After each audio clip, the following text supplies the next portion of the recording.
Hello, नमस्कार, आदाब, सत श्री अकाल और अस्सलाम वालेकुम। मैं मोहम्मद अहमद काज़मी लेकर आया हूँ आपका पसंदीदा कार्यक्रम आपके रूबरू।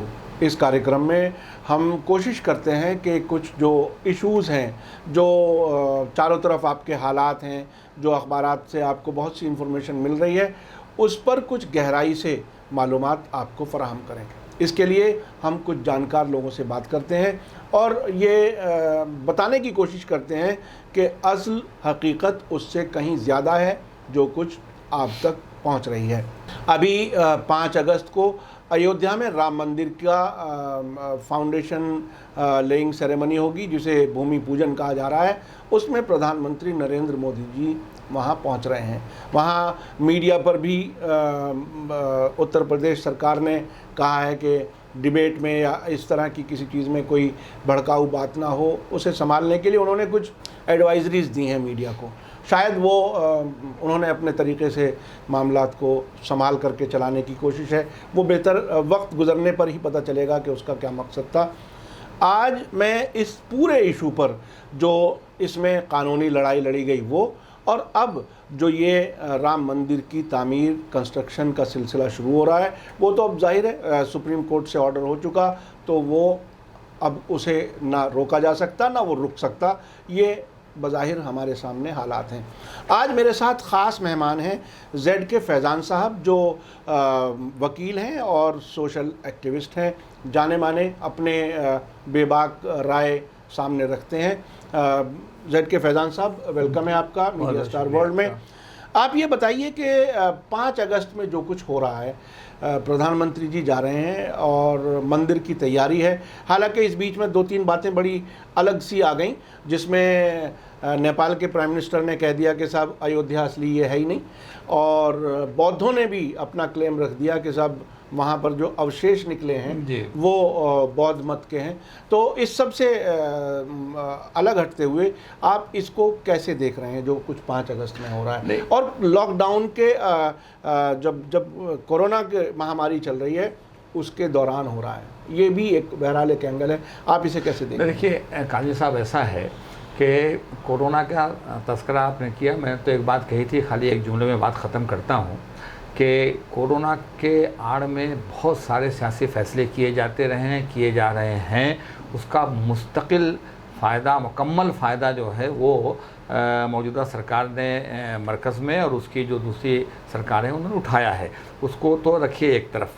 लेकिन अब जो कोरोना के इस पीरियड में जो अयोध्या में शिलान्यास हो रहा है, मेरी समझ में बात ये नहीं आ रही है। पहली बात तो ये कि इतनी क्या जल्दी थी, अब अनलॉकिंग का सिलसिला शुरू हो गया है। अगर 1 महीने 2 महीने बाद इसका शिलान्यास होता तो इसमें कोई हर्ज की बात नहीं थी।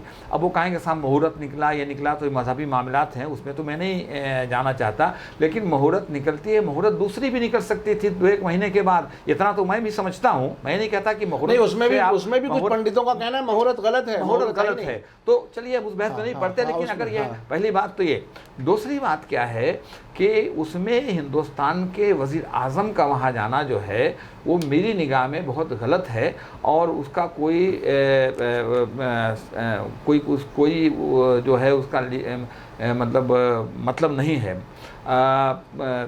प्राइम मिनिस्टर हैं, प्राइम मिनिस्टर ओथ लेता है मुल्क का, वो ओथ लेता है कि वो हिंदुस्तान में उसको सेकुलरिज्म पे यकीन है, उसको यहाँ के डेमोक्रेटिक नज़्म पे यकीन है, यहाँ के उस तमाम चीज़ों पर। जब वो कॉन्स्टिट्यूशन की ओथ लेता है तो कॉन्स्टिट्यूशन में चूँकि लफ्ज़ सेकुलरिज्म है उसकी भी ओथ लेता है, तो वो हिंदुस्तान के, ठीक है, जब वो हिंदुस्तान के वज़ीर आज़म नहीं थे तो अयोध्या की लड़ाई भी वो लड़ रहे थे, बाबरी मस्जिद के डिमोलिशन में भी वो सरफिरिस्त, अभी तो तमाम फ़ोटोज़ उनके आ रहे हैं, वो थे, वो तो छुपी हुई बात नहीं है, तो वो थे, वो सब कुछ था। लेकिन अब वो वज़ीर आज़म है, जैसे गवर्नर होता है, किसी पार्टी का होता है, लेकिन जब गवर्नर बन जाता है तो उससे उम्मीद की जाती है, और जो सही मानों में गवर्नरशिप लोग करते हैं वो उसका ख्याल भी रखते हैं, और बहुत सारे लोग रखते रहे हैं, बहुत सारे लोग पार्टी से गवर्नर होते रहे कि वो पार्टी अपनी भूल जाते हैं।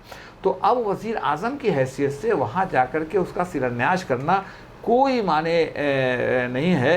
वो एक तरह से कॉन्स्टिट्यूशन को वायलेट कर रहे हैं। मेरा मानना ये है कि वहाँ जा कर के मोदी जी हिंदुस्तान के आइन को वायलेट करेंगे, ये गलत है, नहीं जाना चाहिए। मैं काजी साहब आपको याद दिलाना चाहता हूँ, बहुगुणा जी जब हिंदुस्तान के कम्युनिकेशन मिनिस्टर थे, अब उस तरह की चीज़ें कहाँ देखने को, तो वो बॉम्बे में एक बिल्डिंग का इफ्तिताह हो रहा था बॉम्बे में, तो उसमें वो गए, उनको बुलाया गया, तो वहाँ पर पूजा पाठ का सिलसिला था और नारियल यो जो भी पूजा पाठ का सिलसिला होता है।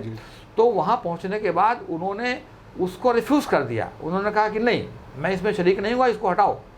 या तो सारे मज़ाहिब के लोगों के तरह से यहाँ को कहते हैं कोई मौलवी बुलाओ, यहाँ कोई क्या कहते हैं बौद्ध के उसको बुलाओ, कोई सब मज़हब के मानने वालों के लोग रहेंगे और सब मज़हब के मानने वालों के हिसाब से यहाँ पर उसका किया जाएगा, मजहबी जो वो है की जाएगी रसूमात, और नहीं तो फिर एक करना होगा। उन्होंने रिफ्यूज़ कर दिया, वो कहते हैं। तो ये अब ये तो बहुत बड़ी बात थी, लेकिन आज जो है कम से कम प्राइम मिनिस्टर को वहाँ नहीं जाना चाहिए, ये गलत है। एक बात बहुगुणा खुद प्राइम मिनिस्टर नहीं थे, ही वाज सिंपली मिनिस्टर, और वो प्राइम मिनिस्टर के दौड़ वाले थे, तो कोई सोच सकते थे कि भाई हो सकता है मुझे इसका नुकसान हो, लेकिन ही रिफ्यूज टू, उन्होंने कहा कि नहीं, सवाल ही नहीं पैदा होता। तो वो तो खैर एक बहुत बड़ी बात थी, और एक तरह से उस ज़माने में वो चीज़ें थी कि लोग प्रिंसिपल की ख्याल रखते थे, हाँ जी, प्रिंसिपल की पॉलिटिक्स करते थे। तो अब वो तो चीज़ नहीं है। दूसरी बात क्या है कि मैं अर्ज़ करना चाहता हूँ कि ये जो अभी आपने कहा कि नेपाल के प्राइम मिनिस्टर ने ये बात कही, तो नेपाल के प्राइम मिनिस्टर ने ये बात कह दी। मैं आपको एक बार बताऊं, मैं तो उस डिटेल में, अब तो कोर्ट का फैसला आ गया, कोर्ट का फैसला क्या है पूरी दुनिया ने देखा। मैं उस फैसले से न सिर्फ इत्तेफाक नहीं करता, बल्कि उसके फैसले में जो कुछ मैं कहना चाहता हूँ जनता जानती है। हम आएंगे उस पर आएंगे, कानूनी आप समझते हैं। लेकिन मैं आपसे अर्ज करूँ कि मैं अयोध्या लफ्ज़ जो है वो पहली बार, ये मैं पता नहीं आपकी नॉलेज में है कि नहीं, अयोध्या लफ्ज़ जो है गौतम बुद्ध के ज़माने में पहली बार किताबों में मिलता है। गौतम बुद्ध से पहले उसका किसी भी किताब के अंदर, किसी भी बुक के अंदर, कहीं पर किसी भी डॉक्यूमेंट के अंदर कोई भी उसका जिक्र नहीं मिलता। अयोध्या नाम पहली बार जो है वो गौतम बुद्ध के ज़माने में सुनने को मिला या देखने को मिला, जो भी कह लीजिए आप। तो ये सूरत हाल है कि वो पहली बार। अब वो तो देखिए ऐसा है कि मैं ये मान के चल रहा हूँ कि जो कुछ भी हालात हों, अभी बौद्धों ने वहाँ पर हाई कोर्ट में भी केस किया, फिर सुप्रीम कोर्ट भी आ गए। सुप्रीम कोर्ट ने कहा कहाँ आप कोर्ट का टाइम ख़राब करने आ गए, कोर्ट ने फैसला ऑलरेडी दे रखा है और आप जो हैं जाइए, उसके ऊपर जुर्माना भी 1-1 लाख रुपए जुर्माना भी, उसके पटिशन, न सिर्फ पटिशन खारिज किया बल्कि सुप्रीम कोर्ट ने जुर्माना भी आयद कर दिया। जो बौद्ध यहाँ पर पटिशन जिन लोगों ने दाखिल किया था, उन्होंने वहाँ पर एहतजाजी धरना भी दिया और वहाँ पर, लेकिन अब ये उनका मुतालबा ये था कि जो आप खुदाई कर रहे हैं, इसमें जो अवशेष मिल रहे हैं वो सब हमारे स्तूप हैं और हमारे से जुड़े हुए शिलालेख वगैरह हैं, मतलब बौद्धों से मुतालिक। लिहाजा यह है कि बौद्ध के वो तो मिलते हैं, मंदिर को मिलते नहीं। लिहाजा ये यहाँ पर बौद्ध मंदिर था और इसलिए इसको जो है आप हमारे जो लेकिन उनका मुतालबा ये है, कुछ लोगों ने तो कहा कि साहब इसको आप यहाँ पर बौद्ध मंदिर बनाए जाए, लेकिन ज़्यादातर लोगों का मुतालबा ये था, वो कोई बहुत ज़्यादा कि उन्होंने कहा था हमारे बाक़ियात इकट्ठा करके यहाँ पर एक तरफ हमारा भी कुछ निशान बना दिया जाए और उसको जो है नेशनल उस आर्काइव क्या कहते हैं, एक तरह से म्यूज़ियम बना दिया जाए हमारे जो बाक़ियात हैं उसको लेकर के। तो वो सब सिलसिला उसका है। हम इस मानते हैं कि अब ये बैटल जो है, लीगल बैटल यहाँ पर आकर के सुप्रीम कोर्ट में ख़त्म हो चुकी है। मैंने पहले भी कहा था, मैं आज भी दोहराता हूँ कि जो हमारे बहुत सारे हमारे खुद जो मुस्लिम हमारे जो, मैं आपसे वही समझना चाहता हूँ कि जो कानूनी लड़ाई लड़ी गई 1992 के बाद से अब तक, उसको आप किस तरह से देखते हैं एक वकील के तौर पर? चूँकि एक ख़ास एक बात है जो नरसिम्हा राव की हुकूमत ने बाकायदा ये वादा किया था कि यहाँ चूँकि गैर कानूनी तरीके से मस्जिद को या डिस्प्यूटेड स्ट्रक्चर को गिराया गया है, लेकिन हम फिर से मस्जिद बना करके देंगे। हाँ, उन्होंने ये वाली बात मुस्लिम फरीक ने अदालतों में कभी डिमांड नहीं की। तो ये खुद अपने आप में ऐसा लगता है कि शायद कुछ नूरा कुश्ती थी, मिले जुले थे। उन्होंने तो पॉलिटिकली अनाउंस किया था, उधर वाले पॉलिटिकल स्टेटमेंट, और पॉलिटिकल स्टेटमेंट के बाद उस पर अदालत पॉलिटिकल स्टेटमेंट की कोई कोर्ट में ठीक उसको साइड कर सकते हैं, लेकिन कोर्ट में उसकी कोई अहमियत नहीं होती। पहली बात तो ये। दूसरी बात ये है कि उन्होंने अयोध्या को छोड़ करके जो रिलीजियस प्लेसेस एक्ट बनाया था उन्होंने कि 15 अगस्त 1947 को जो इबादत गाह जहाँ थी जिस सूरत में थी वो रहेगी, लेकिन उसमें अयोध्या को छोड़ करके, क्योंकि वो अदालत में था, बाबरी मस्जिद को छोड़ करके, तो वो तो एक चीज़ थी। नहीं, मेरा देखिए बाबरी मस्जिद के सिलसिले में मजबूती से केस लड़ा गया, इसमें कोई दो राय नहीं है। उसके बाद बहुत से लोग सवाल कर सकते हैं, लेकिन मेरा मानना है कि केस मजबूती से लड़ा गया, लेकिन और कोर्ट ने तमाम बातों को मान करके फैसला दिया ना। उसने तो सब कुछ तस्लीम किया है कि जो इमारत शहीद की गई वो मस्जिद थी, जो जिस इमारत में क्या कहते हैं 1949 में मूर्तियाँ रखी गई वो मस्जिद थी, उसमें नमाज अदा होती रही। तो ये सारी चीज़ों को तस्लीम करने के बाद उसने एक फैसला दिया, वो तो मान करके दिया कि ये मस्जिद थी, लेकिन शहीद हो गई तो शहीद हो गई। अब झगड़े के तस्फिये का तरीक़ा ये है कि आप जो हैं ये रामलला को दे दीजिए और ये आप 5 एकड़ ज़मीन हम आपको दे रहे हैं। ये कोर्ट ने किया। मेरा मानना पहले भी था, आज भी है, कि उसको रिफ्यूज़ कर देना चाहिए था, लेकिन रिफ्यूज़ करना ना करना उन्होंने चूँकि वक्फ बोर्ड से कहा है, वक्फ बोर्ड सरकार के अंडर में है, वक्फ बोर्ड ने एफिडेविट भी वहाँ पर लगाने की कोशिश की थी। असल में हुआ क्या है, हुआ यही है कि जजमेंट आने से पहले तमाम के तमाम लोगों ने ये कहा कि हम कोर्ट के फैसले को मानेंगे। अपोजिट पार्टी ये कह रही थी कि हम कोर्ट का फैसला जो चाहे आए, हम तो मंदिर वहीं बनाएंगे। लेकिन ऑन द अदर हैंड हर तरफ से मुस्लिम जो पार्टीज़ थीं, उन्होंने जो लोग उसको आगे थे, जो सारे फीस थे, वो यही कहते रहे कि कोई कहता था सुलह कर लीजिए, कोई कहता था दे दीजिए, कोई कहता था कि हम कोई जो कोर्ट फैसला करेगी मान लेंगे। तो इसलिए मालूम ये था कि यहाँ पर कोई रिएक्शन नहीं होने वाला है, और जो कुछ होने वाला है, मैं तो ये भी कहूँगा, मुझे आज तक पता नहीं कि जमीयतुल उलमा के चीफ मौलाना अरशद साहब की जो मुलाकात उसी मुलाकात के आसपास ही ये बातें ज़्यादा जी मैं वही कह रहा हूँ। सलमान नदवी साहब ने भी कहा, इस तरह की चीज़ कही थी लखनऊ में, लेकिन मौलाना अरशद बंदी साहब की ज़्यादा इंपॉर्टेंट है। सलमान साहब जो कुछ बोले वो सबके सामने है, जो कुछ कहा सबके सामने है। मौलाना अरशद बंदी की मुलाकात जो RSS की चीफ से इस फैसले के कुछ दिनों पहले हुई थी, वो क्या हुई आज तक उसका खुलासा नहीं हो पाया। तो ये सारी चीज़ें वहाँ पर हैं, लेकिन मैं इन तमाम तर बातों के बावजूद जो भी सिनारियो रहा, वो जो कुछ भी रहा हो, कि भाई फैसला हुआ, अदालत ने फैसला दिया, मैं उससे इत्तेफाक नहीं करता, लोग उससे इत्तेफाक नहीं करते। पूरी दुनिया में जिस तरीके से यहाँ जुडिशरी को एक तरह से मैं कहता हूँ बैकफुट पे होना पड़ा, वहाँ के सवालात उसके ऊपर उठे, वो तो एक तरह से अपने अख्तियारात खुसूसी का इस्तेमाल इसीलिए करना था। अब वहाँ पर बहुत सी चीज़ें थी कि बैकग्राउंड में जाने से कोई फ़ायदा नहीं, बहुत लंबी कहानी है। मुझे इत्तेफाक से वो ऐसा रहा है कि उन तमाम नहीं, काफ़ी ऐसे हजरात से जो इस लड़ाई में सरफिरिस्त थे, उनके साथ उठने बैठने बातचीत करने का मौका मिलता रहा। लिहाजा मीटिंग में जाने से पहले भी, मीटिंग में आने के बाद भी मेरे उन लोगों से गुफ्तगू होती रही। मैं बराह रास्त तो नहीं इसमें रहा। तो वो लोग बहुत से प्रपोजल बताते थे कि इस तरह के प्रपोजल आते थे कि यहाँ पर मस्जिद है, इसको वो लोग कहते थे रामलला ही पैदा हुए तो मस्जिद को हम खिसका देते हैं, वहाँ आप मस्जिद बना लीजिए और ये मंदिर यहाँ पर बन जाएगा। वो तो उसको नए टेक्निक के एतबार से उसको खिसकाने की बात भी करते थे। बाद में जैसे जैसे लड़ाई आगे बढ़ते गई और कहना चाहिए हम फूट के शिकार होते गए, क्योंकि हमें में से लोग कहने लगे कि इसको दे दीजिए, तो उसको फ़ायदा उठाते गए और नतीजा ये हुआ कि धीरे धीरे वो कहते कि इतनी दूर, फिर 5 कोसी किलोमीटर के बाहर कोसी उसके बाहर, फिर 14 कोसी परिक्रमा के बाहर, और अब जो सुप्रीम कोर्ट ने किया वो कोई जाकर के वो धन्नी जो गांव है उसमें जाकर के 15 किलोमीटर के आसपास दे दिया। उन्होंने कहा कि साहब ऐसा है कि आज मैं कल देख रहा था तो उन्होंने आज सुन्नी वक्फ बोर्ड ने अपने अभी एक बोर्ड बना दिया है कि वहाँ पर हम बनाएंगे, लेकिन परसों का स्टेटमेंट मैंने देखा, उन्होंने कहा कि ज़मीन अलाट तो हो गई है, कि ये ज़मीन आपकी है, लेकिन अभी तक हमको कब्ज़ा नहीं मिला है। और वहाँ पर उसने रिपोर्ट में लिखा था कि धान की खेती वहाँ पर अभी फसलें लहलहा रही हैं। तो मुझे तो ऐसा लगता है कि यहाँ कब्जा लेने जाएंगे, सुप्रीम कोर्ट ने ये कहा है कि इनको सूटेबल ज़मीन कहीं दे दीजिए। कोई ज़मीन की तरफ से का आर्डर नहीं किया है कि ये ज़मीन दे दीजिए। लिहाजा जब स्टेट गवर्नमेंट ने दिया है तो ऐसा भी फितना पैदा हो सकता है कुछ दिनों के बाद, जब ये कब्जा लेने जाएं तो वहाँ पर वो किसान खड़े हो जाएं कि ये जो एक्वायर किया गया है गलत किया गया, इसको हम चैलेंज करते हैं। और फिर स्टे ले लिया और फिर स्टे लेकर के वो हाई कोर्ट और सुप्रीम कोर्ट तक आए, फिर 50 पक्ष निकल सकती है तो वो भी काम रुक सकता है। अच्छा, स्टेटस को का अजीब जो हमने अयोध्या में तमाशा एक तरह से देखा। मैं चूँकि 83 से जर्नलिज्म में हूँ और 84 से ये कहानी शुरू हो गई थी, तो मैं खुद बहुत बार अयोध्या गया हूँ, फैज़ाबाद गया हूँ, और हर बार कुछ कदम वो आगे बढ़ते थे, अदालत स्टेटस को, उसके बाद फिर कुछ और किया, फिर स्टेटस को। तो ये स्टेटस को बिल्कुल ऐसा है जैसे बांध दिया, उससे पहले जो हुआ उसे भूल जाओ, जो कुछ है उसे बाकी रहने दो।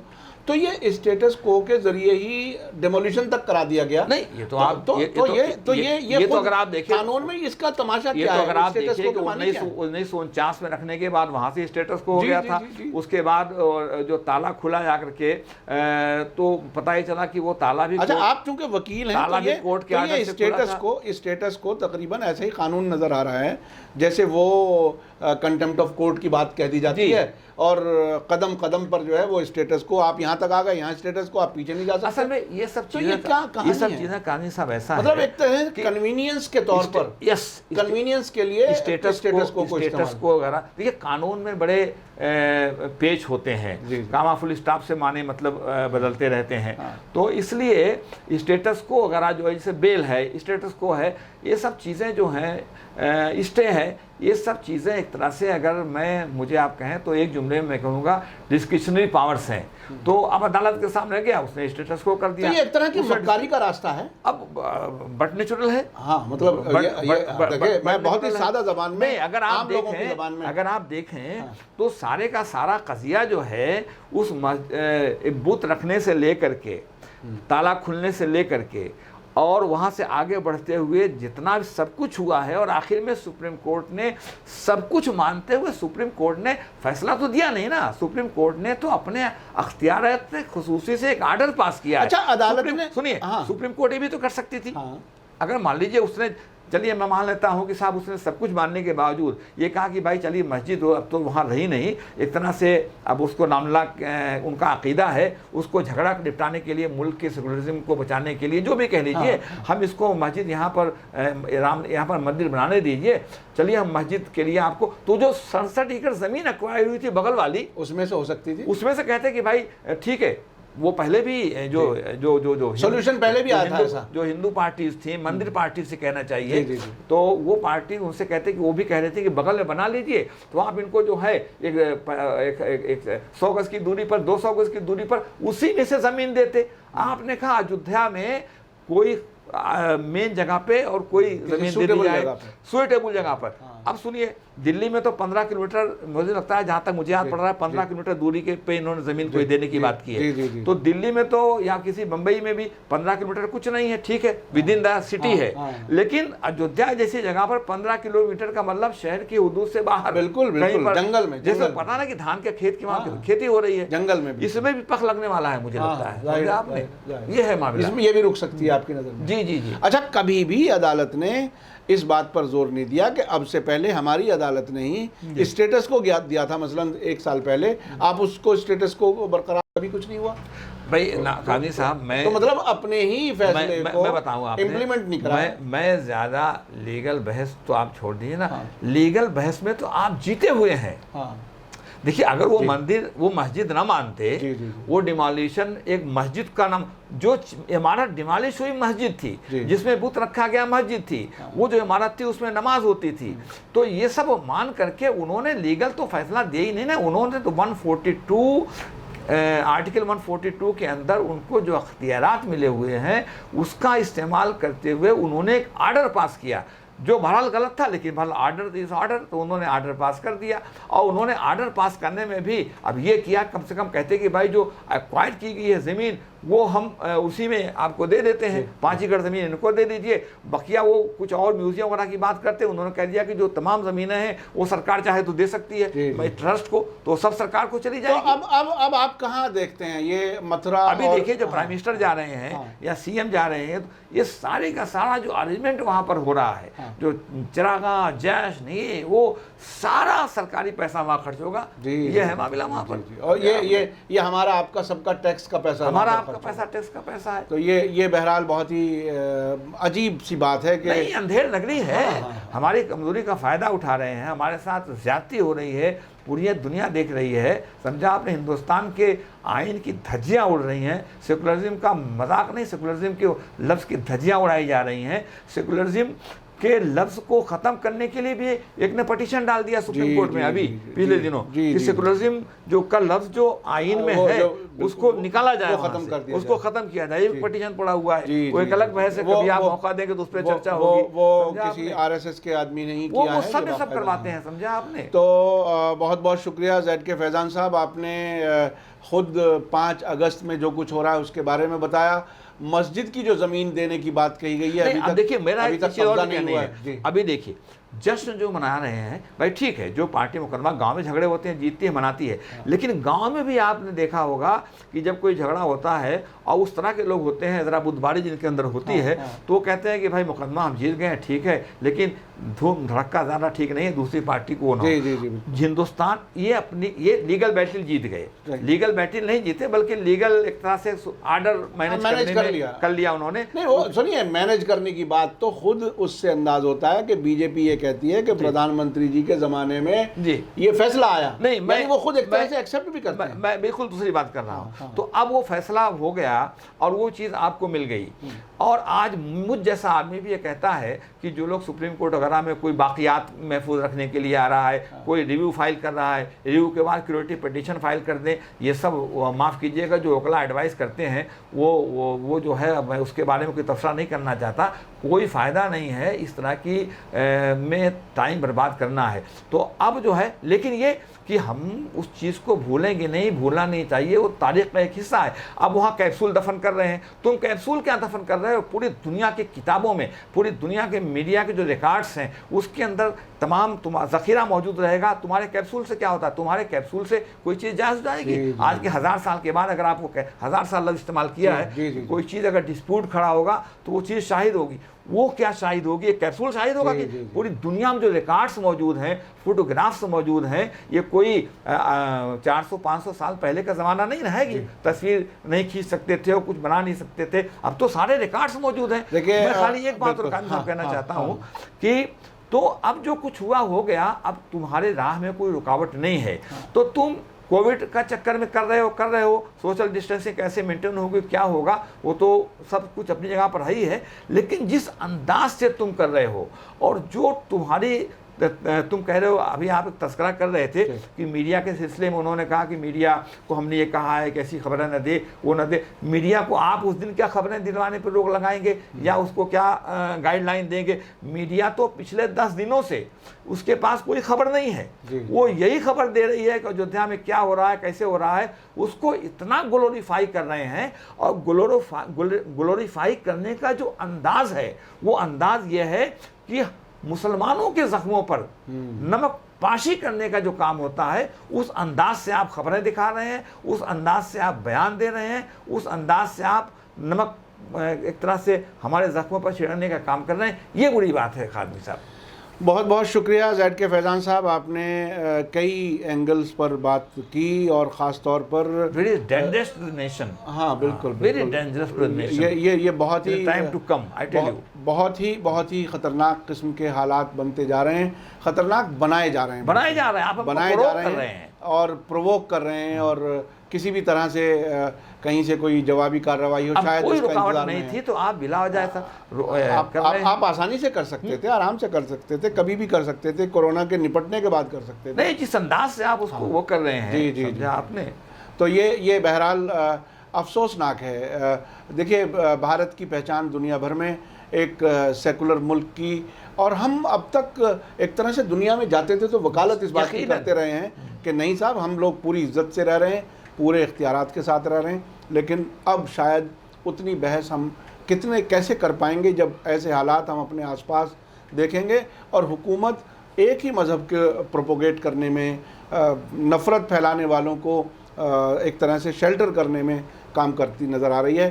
तो जाहिर है बहुत मुश्किल हो जाता है अपना खुद दिफा करना। वो उन्होंने कहा जी कि 500 साल की लड़ाई के बाद हमको ये दिन देखना नसीब हुआ। चीफ मिनिस्टर का बयान है। जी बिल्कुल। मतलब क्या है भाई? ये बिल्कुल गैर जिम्मेदाराना प्रोवोकेटिव लैंग्वेज है, प्रोवोक करने की बात आप कर रहे हैं आपने।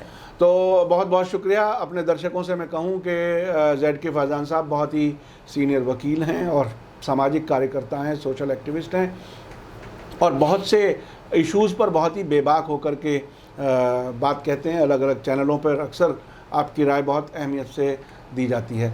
इसी के साथ मुझे दीजिए इजाज़त। धन्यवाद, शुक्रिया। जय भारत, जय हिंद।